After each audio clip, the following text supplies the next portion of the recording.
The great thing about the internet is you can really raise a lot of questions, and a lot of religious groups are very threatened by the internet and the challenge to authority. 30,000 Orthodox Jews rallied at Shea Stadium, just a sea of black robes, against the internet and the evil devices. Yeshivas have jamming devices. Now, what's interesting about that rally is that I found a ticket. I didn't go, but there were tickets available on eBay. So this is, it's very complicated. The threat of religion in the internet age is not, and we think of the Arab Spring around this, but this is also very difficult for religion. I mean, you can just as easily find the Gnostic Gospels as the canonical Gospels. It's the same amount of clicks.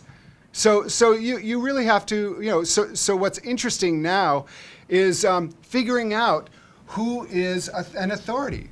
I said we are all able to create information on the web. That leads people to just say, oh, great, I'm a theologian. And there's the theologians who just will, if you're active and you're convincing and you write well and you know how to SEO, search engine optimize your stuff, you can get it out there.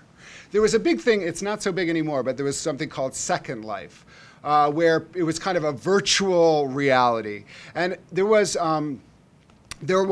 a priest who celebrated Mass on Second Life. The problem was, this was someone who said, I'm a Catholic priest and we're celebrating Mass, but it wasn't a Catholic priest, and it wasn't a Mass. Made more complicated by the Anglicans or the Episcopalians actually trying to create a real presence on Second Life. And they actually were Anglican priests trying to do some sort of Mass on Second Life. So how do you know?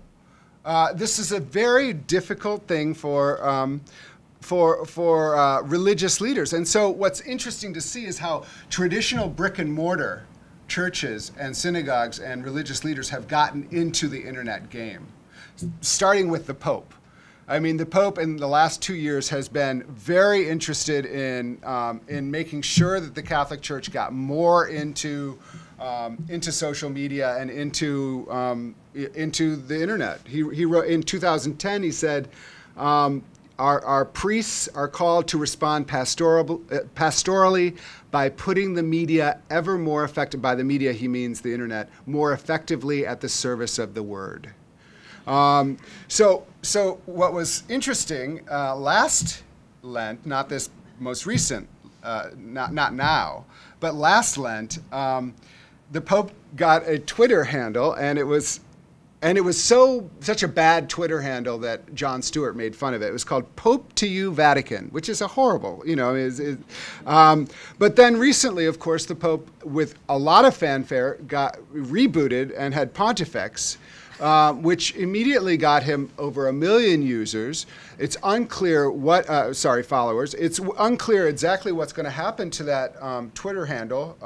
But whatever happens, what is clear is that the next leader of the Catholic world is going to be online in a heavy way. That's clear. They want a communicator, and by a communicator, they mean they're going to be online.